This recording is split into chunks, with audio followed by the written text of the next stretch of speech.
I'm here at the Tradewinds Enlisted Club with Chef Andreas Knapp. How are you today? Very good, thank you. Good. Nice to have you. Good to be here. So we're going to be doing some Thanksgiving Day recipes today. And why don't you tell us what you've picked out and why it's your favorite recipe to cook during the holiday season? Sure. Being European, we don't really have Thanksgiving like we know it here in the United States. When I came to this country, that was actually the first time that I experienced that type of festivity. And as it turns out, it's pretty much the biggest holiday of the year. So having a couple of favorite items that I wanted to show you today is one is ham, glazed ham with a pineapple marmalade. Pineapple marmalade because we are in Hawaii and we wanted to make it a little bit island tradition. Have a little island flair to yes. it. Mm-hmm. So for the ingredients for that particular dish, first we have the ham. You find that in any supermarket. They weigh anywhere between 10 and 12 pounds, and you probably have enough ham for anywhere from 8 to 12 people. The pineapple marmalade is, you may be able to find it in a supermarket, but also, let's say you don't find it, it's very easy to make. It's pineapple, sugar, cinnamon sticks, lemon juice, and a little bit of ginger. And then you cook that for about 10 to 15 minutes and just let it sit, and it will become the best pineapple marmalade you'll ever have.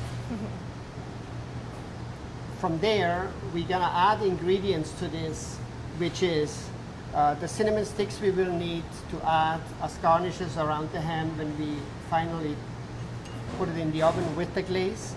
We have cinnamon powder here, which we add a little bit to the glaze.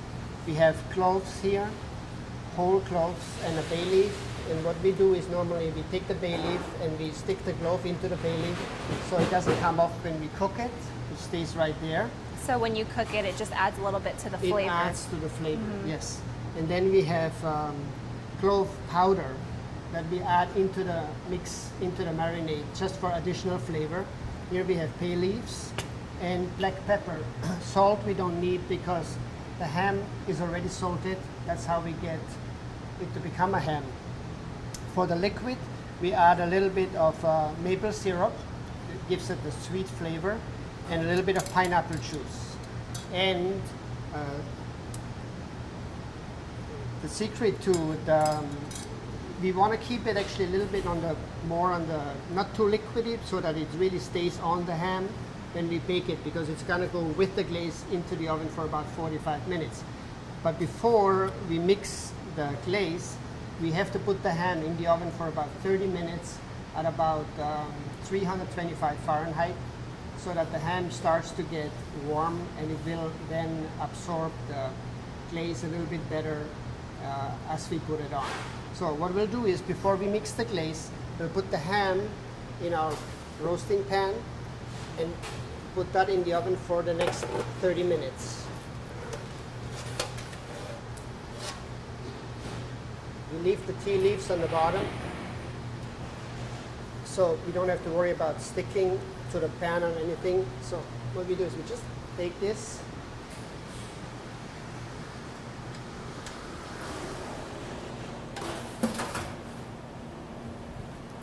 and we leave that in here at 325 for about 30 minutes, 25 to 30 minutes. I also have beer here. It's a little bit of a secret ingredient. I like to put beer into the glaze. Into the glaze? Yeah, because it somehow gets a little bit more golden in color. Yeah. Does it add any flavor to it? Oh yes, Yeah? it does. And I also use that when I do duck, or even on the turkey. When you do the turkey, you can baste it with the beer, and it gets a really crispy skin. I think better than if you don't put it on. Yeah. It's a little secret. You don't use much. You just use a little bit, and the rest you can drink. Save that for after dinner. No, before. Before dinner, while you're cooking. So, on the glaze, what we do is we take a couple of tablespoons of the marmalade. You want to taste that? Sure. So what should I use? This is the marmalade that you've made. This is, yeah, we made this one, yeah. It's nice and it sweet. Stays, it stays once you have it in one of these glasses and you can seal it off airtight, it will stay. I don't want to say indefinite, but it will stay for quite a long while. time. Yeah. Then what we do is we add a little bit of the cinnamon powder, a little bit of the cloves, and then a little bit of the black pepper,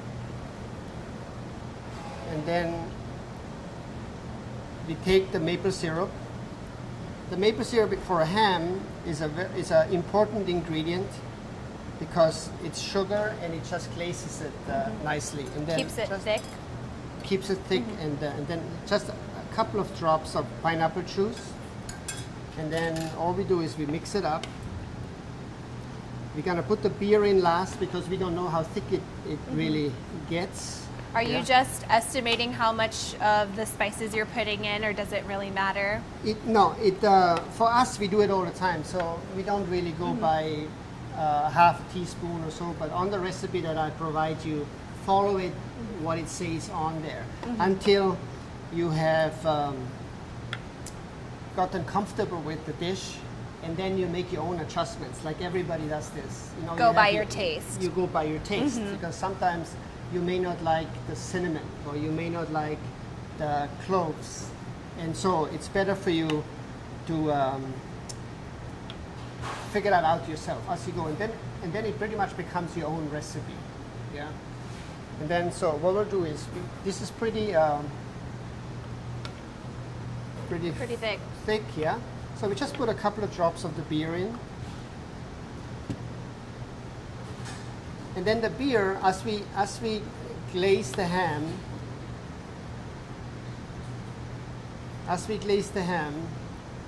with this, over the next, once we put the glaze on, we put the ham back in the oven for about 45 minutes. And so on every 10 to 15 minutes, you go back and you put a little bit more of the glaze on, and it bakes itself into it. So it makes it really juicy, and it gets that pineapple flavor into the ham. Yeah. So we can take the ham out. Now we should be close to our 30 minutes. So we'll take the ham out, and we will apply the glaze that we have just made. Okay. Okay, now we are gonna apply the glaze to our ham. And then after we have done that, we're gonna put it back in the oven for another 40 minutes, 45 minutes. So what we put a bay leaf on there before, yeah? So we could actually add another one Add or a couple two. bay leaves. And we just And the use- clove. And the clove. And we just put them like this. And the other thing that I did not mention before is when you bake ham has a skin on the outside.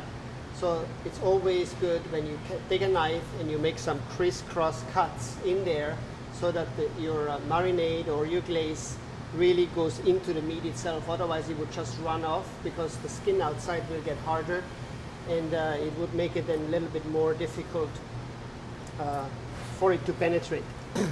So here the glaze, we're just gonna put it right on top like this. You can see by having it kept a little bit on the thick side, it really stays nicely on there. And the pineapple chunks will then also glaze up and bake into it.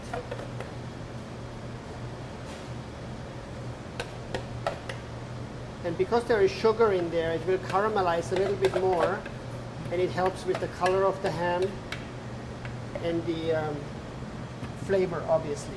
Now, what we can do is, I cut a pineapple, and we want to actually get the pineapple baked with the ham. So we just lay the pineapple around the ham, like this, and we bake the pineapple with the ham for the next 40 minutes. So you have nice and sweet baked pineapples in there. Is that to garnish the ham afterwards? And then afterwards, when you take it out, it also helps you garnish the ham a little bit, and it gives another ingredient that goes with the ham very well. And the juices that come out of the ham will also soak itself into the pineapples, and it gives it a nice little smoky flavor. And normally for a ham like this, if you make your pineapple marmalade yourself, you use one whole pineapple for the marmalade, and you use one whole pineapple for your garnish. Yeah. And then what you can do is you add the cinnamon sticks, a couple in here, like this.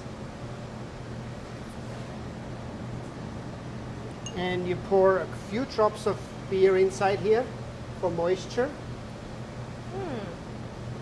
So you're also adding it to the glaze and then on the side as well. And it's more for moisture, but it creates a little steam and keeps it nice and juicy. Yeah. So now we put the ham back in the oven for about 40 minutes.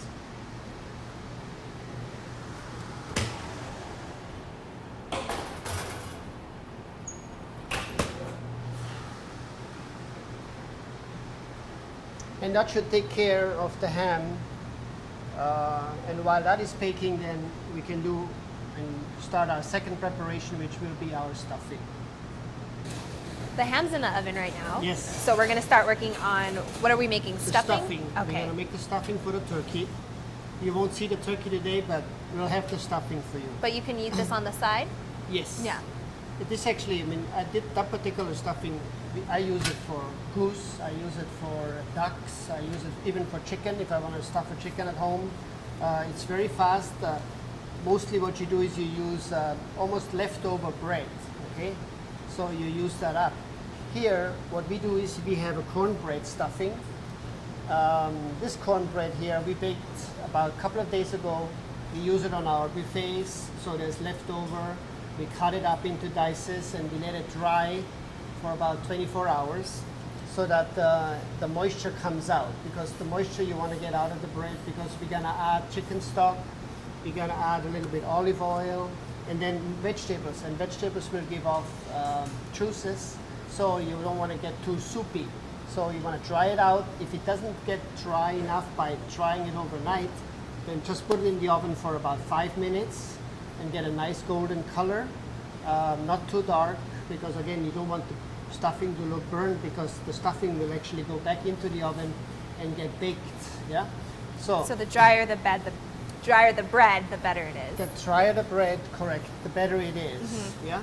So what the ingredients that we put into the stuffing is, I've Got 'em all listed here. them on the recipe, but I'm gonna add a couple of additional things to it, because I want you to see that you can play with that recipe and add a little bit from your own side. We add to that particular recipe, I add leeks and carrots. The carrots mostly for color, and the leeks, it's a type of onion. It adds a little bit more flavor. Now, if you want to make it a little bit more southwestern, you could put bell peppers inside, for example. Yeah. So you can, once like before, when you get as you get comfortable with the recipe, you adjust and you do your own little tricks so that it becomes something personal for you. Yeah. Go off your own taste. Go off your own Yeah. taste, correct. Or also go off where you are. If you happen to be in Tucson, Arizona, it's going to be a little bit different than we are here in Hawaii. Yeah. So the ingredients here, what I have is we call it a Portuguese bread stuffing. So obviously a Portuguese sausage is one of the main ingredients. You can buy it in the supermarket, easy to find.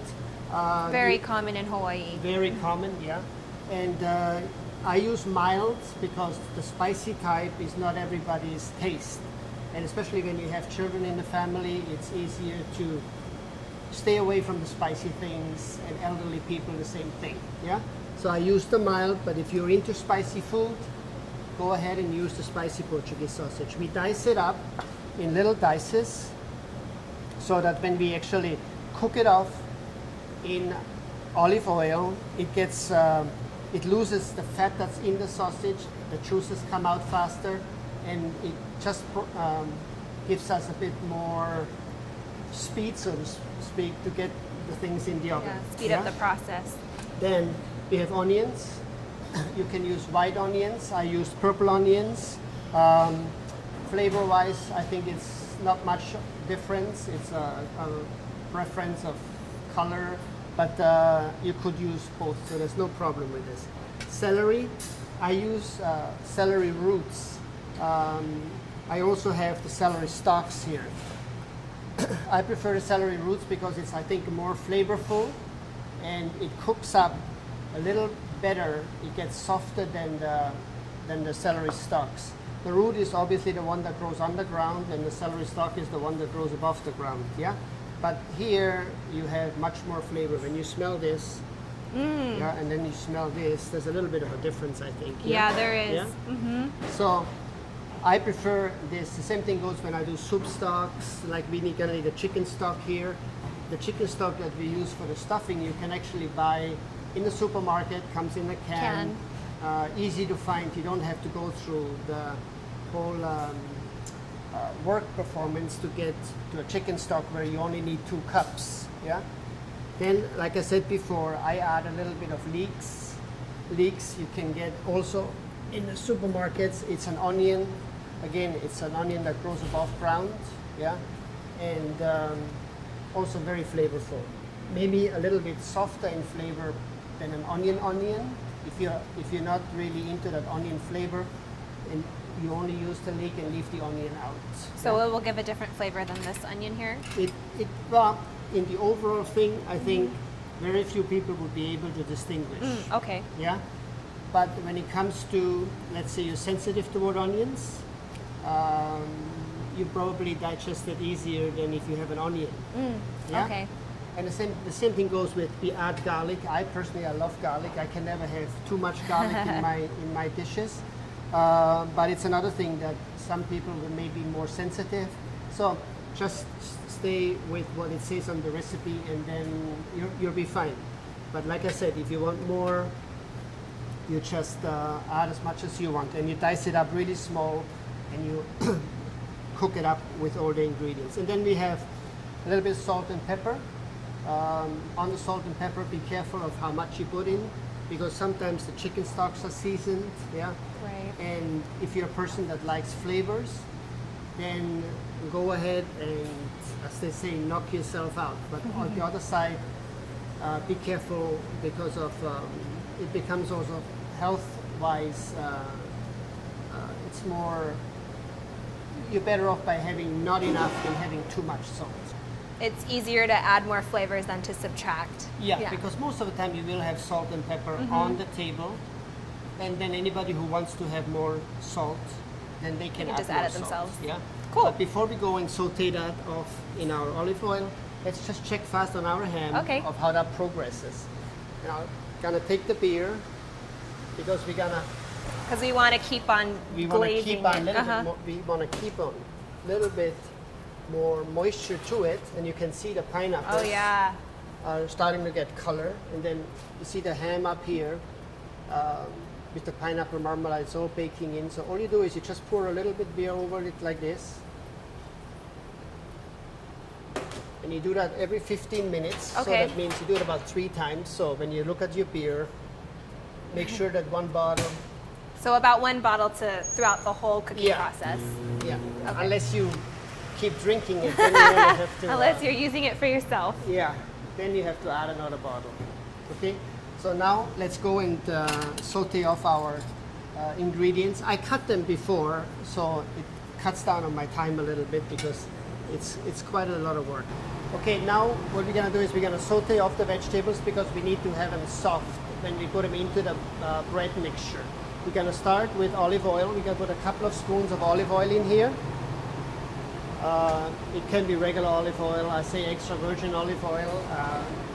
We want to get the pan really hot, so that the sausages fry up very fast, very crispy.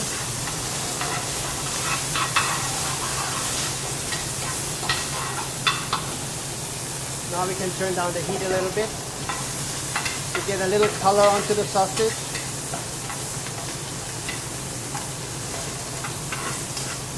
At home you may have a hard time probably getting the heat that high, but that's okay, because you don't really need it. So all we want is some quick frying, and then we take them out and we put the sausages in here, and you can see how fast that actually went and our sausages are pretty crispy, right? Now we're gonna put the garlic and the onions inside.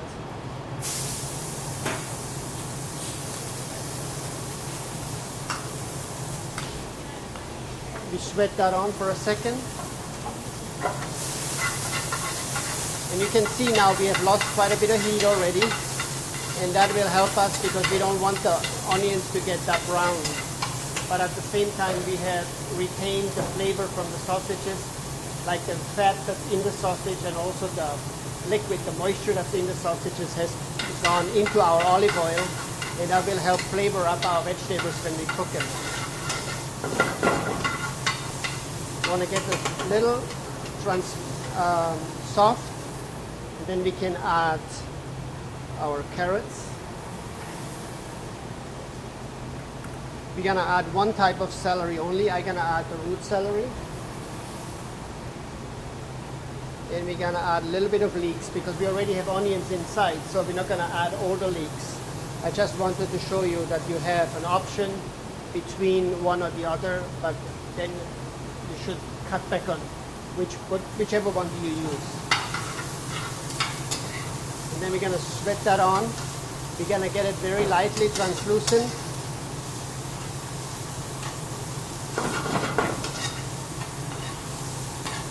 We can add, if we want to, a little seasoning now, but it's not really that necessary because we're gonna, when we mix up our cornbread mixture, we're gonna add the seasoning then.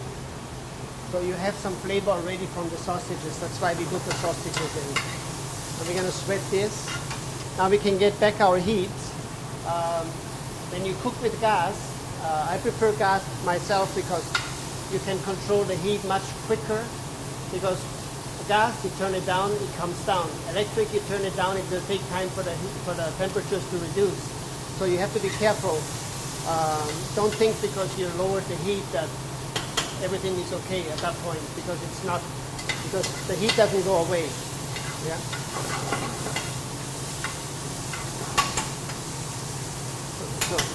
So we sweat that on. Now we can put the sausages back in here.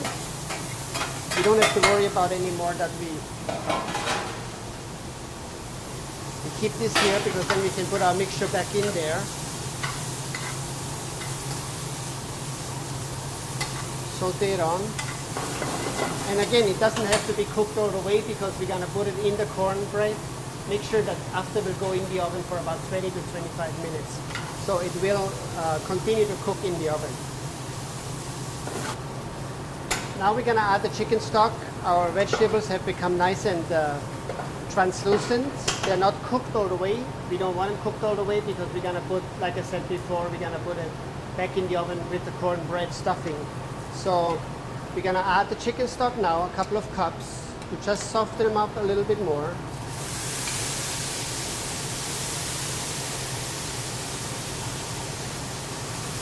Again, you don't want to put too much in here right now because we don't want the stuffing to become too soggy.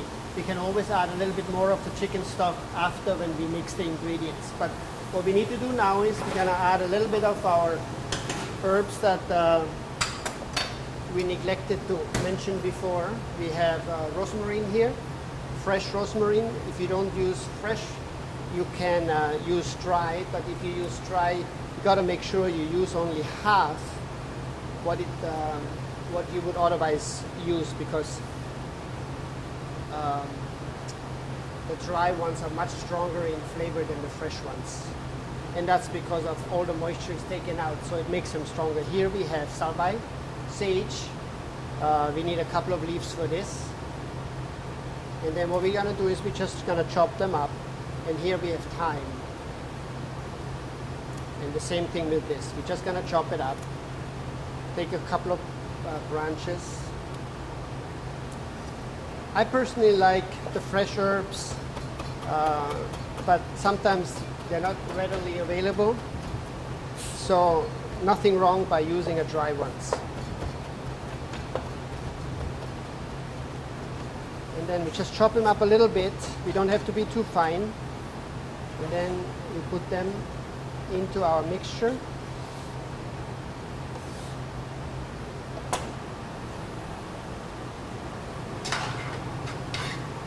stir it up. Just let it sit for a minute or so, just to get the flavors out. It still has afterwards plenty of time to get the flavors out when we bake it in the oven, but we have it in here.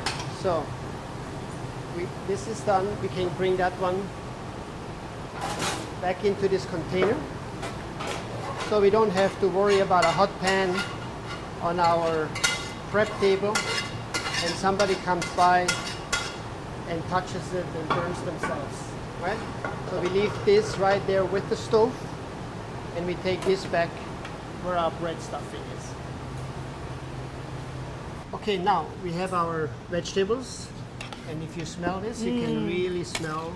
I can really smell the herbs. Yeah, and the key here is that you put a little bit more than you actually need, because when you put it into the cornbread is sweet. Yeah, so you want some other flavors besides that sweetness that's in the bread. Yeah, that's a key thing I think to a good stuffing, is that the flavors really blend well together and it doesn't come across as one type of taste only, and that is sweet. Yeah. So here we have our cornbread. What we do is we're gonna add our stuffing in here, our vegetables, so to speak, and we can put them all in there. Put that away. And then we can mix this up.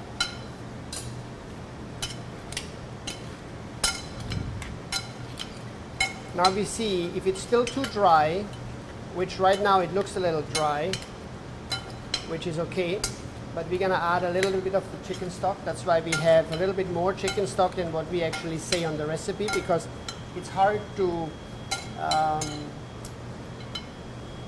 for anybody to write a recipe, it's hard to know what the dynamics are at the time that you make your ingredients or your dishes. So you have to use a little common sense and just make the adjustments accordingly. Yeah? But it's always better to be more on the dry side than on the wet side. So we're gonna add this. It's gonna take a little while for the moisture to get into the bread, so it won't look like it is really getting soft. Now you can adjust the seasoning right now. I'm gonna add a little bit more salt, because I through experience I know that we're gonna need a little bit more salt. So I don't really have to stick my finger in or taste it every 5 minutes, but I advise for you at home to just taste it and adjust accordingly. And like I said before, it's better not to have too much, because you can always add than having too much. Oh, I think it's back here. Pepper? A little pepper, and then a little salt. Salt? I use kosher salt. One thing with kosher salt is you have to be careful, because it's a much grainier salt. So when it says a tablespoon, let's for example say it says a half a tablespoon of salt, and it says on the recipe kosher salt, don't use regular salt, because the regular salt is much finer, and what will happen in a half a tablespoon, you will end up with much more salt than what you actually have is kosher salt, because the kosher salt is more grainier. Is that similar to Hawaiian salt? Grainier? Very similar. Yeah. So if you use the Hawaiian salt, you can kind of substitute it for the You can substitute with Hawaiian salt, yeah. But the key is to make sure that when you look at the grain of the salt, that, because otherwise you will have too much salt in it. Yeah. Now you see this one here looks already much more moist than it was before. The bread doesn't have the hard edges anymore like it used to have. So I think we can put actually a little bit more chicken stock to it. Now that's probably, in my case here, doubles the recipe what it says on the written recipe. Yeah, but that's okay. You have to make these adjustments as you go along. And then also what I do is, which is when I make this stuffing at home, I use, for example, if I roast a turkey and there is turkey juices in the pan, I use some of this like a cup and add it to it, because again it adds more moisture, flavor and moisture. But again, you have to be careful on the salt, because the through the cooking process of the turkey, the juices that come out are saltier than they may appear. Yeah. Then what I'll do is I'll put it in one of these aluminum pans. If you have oven-proof Pyrex, what do you call them, Pyrex? Yeah. The dishes. Dishes at home, you can use this. I use this, and then what we do is we're just gonna put them in here, and that should pretty much fill up the pan.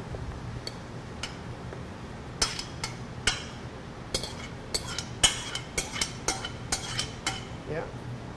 And then what we do is I have gloves on, so we don't have to worry about contamination. And then we just press it down like this. Now, if you want to, you can put a couple of fresh butter flakes on top. So, sweet butter, not salted butter. Yeah. Or, like I said, you can sprinkle a little bit of the pan dripping from your turkey on top here. Yeah. And then what I'll do is, because it's going to go in the oven for about 30 minutes, we cover it with aluminum foil so that the first 20 minutes it retains the moisture. Yeah, so the moisture doesn't evaporate. And then the last 10 minutes that I have it in the oven, I take it off so that it crisps up at the top. Yeah, and that pretty much takes care of your stuffing. It's I would say an easy thing to do, but I'll do it all the time. So, but with a little bit of practice, I think you'll have a great Thanksgiving meal. And now you know how to do it at home. That's it. I think it's time for a taste test on the ham that we just did. I think Gonna bring it out? maybe, yes.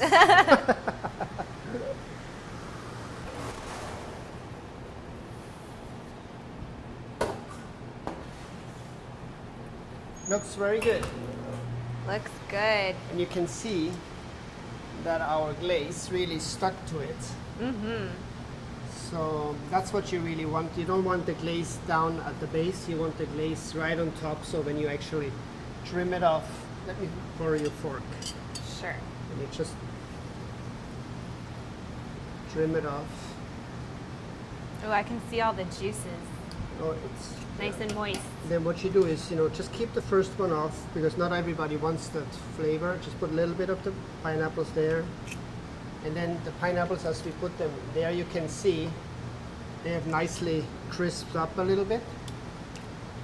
And the sauce actually that you would make with this could be a brown gravy with raisins or brown gravy, and you put the rest of your pineapple marmalade inside. So it lends itself to many different ways. Yeah. So Let's have a taste. My turn to try it. Looks good. And like I said before, this easily is enough for about 8 to 12 people. Okay, so I'm gonna try it with a little bit of the baked pineapple, if I can get it on my fork. All right. It's good. That's good. Yeah.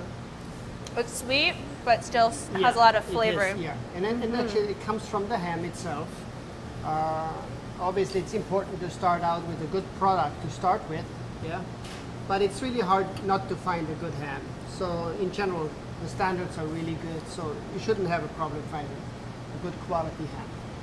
Well, after trying this and the other recipe we filmed today, I can't decide. They're both very good. So why don't you try these recipes at home and decide for yourself? And if cooking's not your thing, Chef Knapp and the rest of the Tradewinds Enlisted Club will be cooking up a Thanksgiving dinner to go. So you can order that. We do it every year. We do about 120 to 130 turkeys. So we have lots of practice. So you should not have a problem with getting a consistent quality. So you can just sit back, relax, and enjoy your meal. You pick up your meals here and they're ready to eat. Nothing to reheat or to cook. So you can check out the Thanksgiving to go, or there are other sit-down dinners for Thanksgiving throughout Joint Base Pearl Harbor-Hickam. And from MWR's Kitchen to yours, happy Thanksgiving.